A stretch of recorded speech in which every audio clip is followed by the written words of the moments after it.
Halo semua, pernah kepikiran nggak sih apa rahasia di balik kehebatan kerajaan Majapahit? Nah, kali ini kita bakal bongkar salah satu fondasi kekuatannya yang jarang banget dibahas. Sistem peradilan mereka yang luar biasa canggih. Gini deh, pertanyaannya mungkin kedengeran simpel, tapi jawabannya rumit banget. Gimana ceritanya sebuah kekaisaran sebesar Majapahit bisa berjaya lebih dari 2 abad? Ingat ya, mereka itu bukan cuma sekedar bertahan, tapi juga berkembang pesat. Jadi, apa dong resep rahasianya? Nah, ternyata salah satu kunci jawabannya ada di sini nih. Kita kan seringnya dengar soal kekuatan militer atau kekayaan dagangnya ya. Tapi, fondasi yang sebenarnya dari stabilitas Majapahit itu ya sistem hukumnya yang super teratur. Inilah yang bikin semuanya aman terkendali. Oke, yuk kita mulai perjalanan kita buat ngebongkar sistem ini. Pertama, kita lihat dulu seberapa lama sih Majapahit berkuasa, terus kita bedah struktur pemerintahannya, dan kita masuk ke bagian yang paling seru, peran para pendeta sebagai hakim.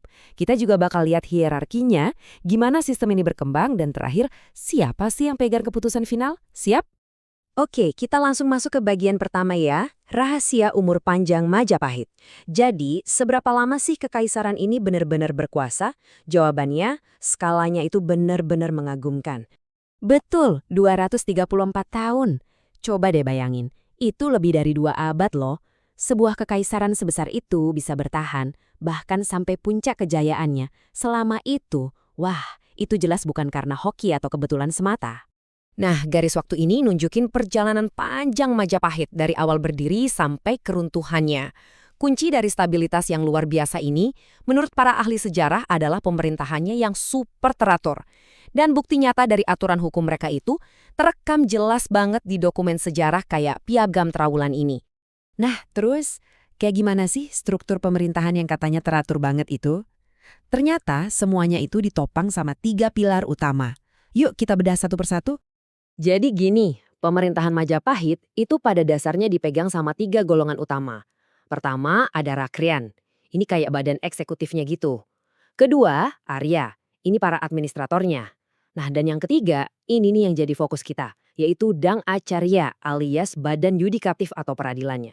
Biar gampang ngebayanginnya, tokoh sekelas Pati Gajah Mada yang terkenal itu, nah beliau itu masuknya ke golongan Rakyan. Merekalah eksekutornya, orang-orang yang tugasnya memastikan semua kebijakan raja berjalan mulus di seluruh Nusantara.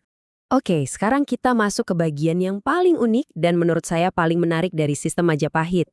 Siapa sih sebenarnya yang jadi hakim di sana? Badan peradilannya ini secara resmi namanya Dang Acarya.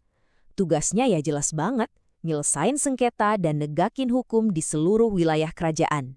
Dan disinilah letak keunikannya yang luar biasa. Hakim-hakim di Majapahit itu ternyata bukan pejabat biasa loh. Mereka adalah para pendeta dari agama Hindu Shiva dan Buddha. Iya, beneran, para pemuka agama yang jadi penegak keadilan. Pasti kalian langsung nanya, loh kok bisa pendeta? Nah, logikanya sebenarnya kuat banget. Hukum Majapahit itu sendiri, seperti yang ada di kitab Kutara Manawa, dasarnya itu ya dari hukum agama mayoritas waktu itu, Hindu dan Buddha.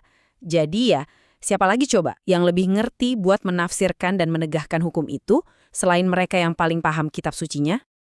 Tentu aja sistem peradilannya nggak sesimpel itu.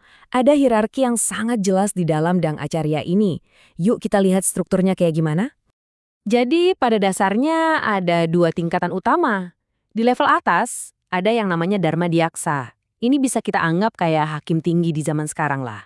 Nah, di bawahnya ada upapati yang fungsinya mirip hakim di pengadilan tingkat pertama.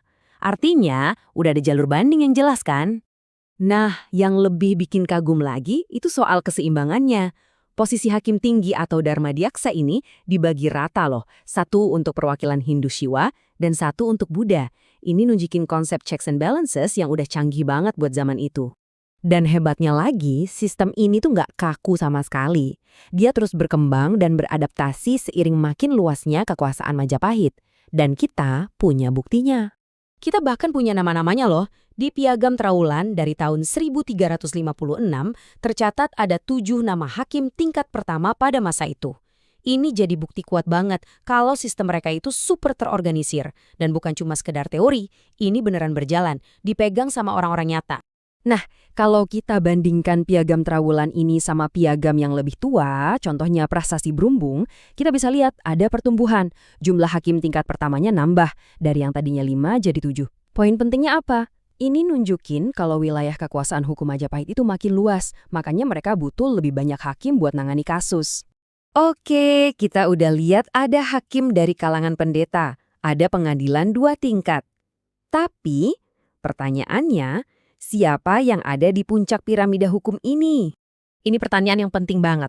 Kalau yang jadi hakim itu para pendeta, apa itu artinya mereka punya kekuasaan mutlak di bidang hukum? Atau masih ada lagi yang lebih tinggi dari mereka? Dan inilah jawabannya. Meskipun para pendeta didang acarya yang ngurusin kasus sehari-hari, keputusan final, keputusan tertinggi, itu tetap ada di tangan raja dan patihnya.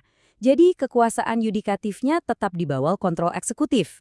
Sebuah sistem checks and balances lagi yang menarik banget kan? Jadi, apa yang bisa kita ambil dari semua ini? Sistem peradilan Majapahit itu bukti nyata gimana hukum yang berlandaskan spiritualitas bisa jadi tulang punggung stabilitas sebuah kekaisaran raksasa. Nah, pertanyaannya buat kita renungkan bersama. Pelajaran apa sih yang bisa kita petik dari perpaduan unik antara keyakinan dan negara ini?